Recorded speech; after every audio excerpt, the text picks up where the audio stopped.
Hello everyone, this is Mr. Appel, and today we're going to learn about proving that lines are parallel.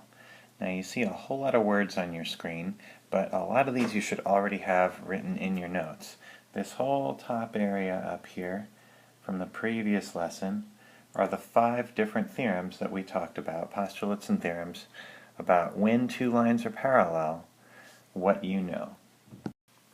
So these theorems down here, postulates and theorems down in this area, are simply the converse of the 5 up here. So the converse, remember, is just the reverse order. Same thing in the reverse order. So for example, the parallel postulate says if the lines are cut by a transversal, then corresponding angles are congruent. Now we're going to say the converse of that, which is if the lines are cut by a transversal such that the corresponding angles are congruent, then the lines must be parallel. And it gets very wordy that way, so I'm going to show you the sort of shorthand version like we did in class with the first 5. You can simply say, if corresponding angles are congruent, then the lines are parallel. But the key is, in this case, you don't know that the lines are parallel. You do know that corresponding angles are congruent. So similarly with the others, if the alternate interior angles are congruent, then the lines are parallel. If alternate exterior congruent, lines are parallel, and so on. Same side sup, yo yo yo, same side sup. So if same side sup, then the lines must be parallel, and if same side exterior are supplementary, then the lines are parallel. So if you know any of these things over here, then you know that the lines are parallel.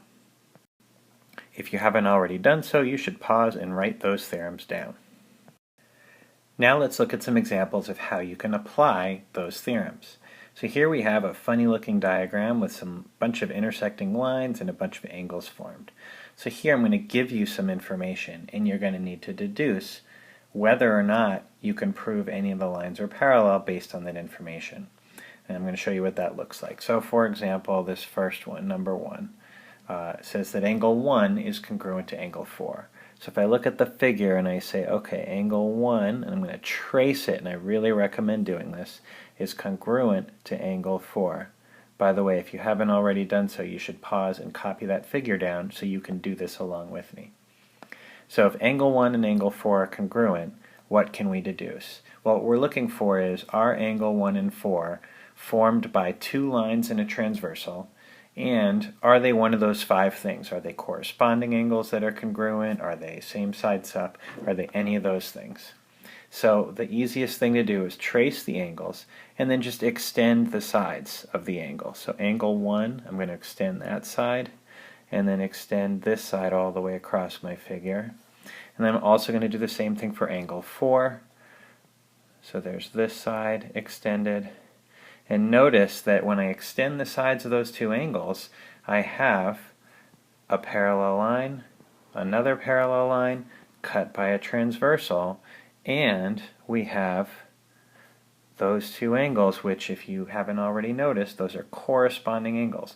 So if the corresponding angles are congruent, then the lines must be parallel. So the question then is, which 2 lines? Well, you can see it's line L and line T. So we could deduce from this that line L is parallel to line T. Let's look at another example. So let's look at number 2. Angle 6 congruent to angle 4. So I'm just going to trace out angle 6 and then trace out angle 4. And then I'm going to extend the side. So there's angle 6 extended, and then angle 4 extended. And I'm just going to highlight, there's 4 and there's 6. So hopefully you can see that those are alternate interior angles and they are congruent. Therefore, lines J and K are parallel. So we could deduce that J must be parallel to K. Now this next one's a little tricky because you might be wondering, what's 2 plus 3 congruent to 5 mean? Well, little angle addition here. If we take angle 2 plus angle 3, what angle do they make together? Well, they make this angle. And if that angle, those 2 combined, is congruent to angle 5, then what do we have? And hopefully without tracing it, you can see, drum roll, we have corresponding angles. But if you're having trouble seeing it, again, I really recommend trace those angles out.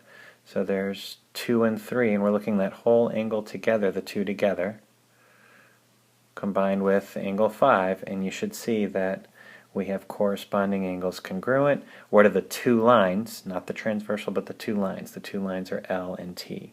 So L parallel to T.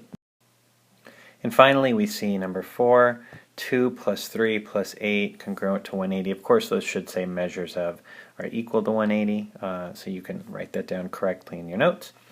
But if you see that 2 plus 3, again we see 2 plus 3 plus 8 add up to 180. So this angle plus those angles add up to 180.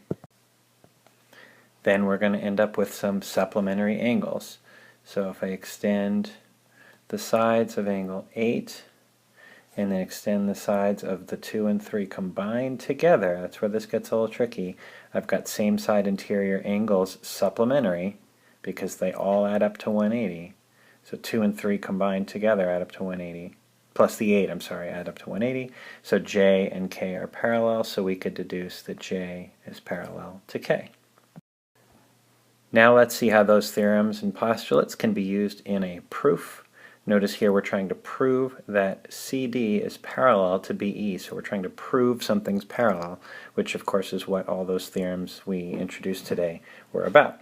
So go ahead and copy this down. So hopefully you've already given this proof a try, and now I'm just going to show you what your proof should look like, or could look like. It doesn't have to look exactly like this, but hopefully your plan, your logic is pretty close to what I'm going to show you. So of course we state the given. Then I see that angle 1 and angle 3 are equal. And what I notice is that 1 and 2 are alternate interior angles formed by CD, BE, and transversal BD. So if I knew that 1 and 2 were equal, I'd be able to say that because the alternate interior angles were congruent, therefore those two lines must be parallel. And so that's what I'm trying to prove. So first I'm going to say that from the given, from the fact that BE bisects angle DBA, angle 2 must be congruent to angle 3, and that is the definition of an angle bisector. It splits the big angle into two equal angles. Then I can say, since 2 is congruent to 3, and I already know that 1 and 3 are congruent, by the transitive property I can say that angle 1 is congruent to angle 2, and that's just the transitive property. And now I've got what I said I wanted when I made my plan. I've got alternate interior angles congruent, therefore I can deduce that CD is parallel to BE. And what's my reason for that? Again, if the alternate interior angles are congruent, then the lines must be parallel. And that's what your proof should look like. Hope you enjoyed today's lesson. Thanks. Bye.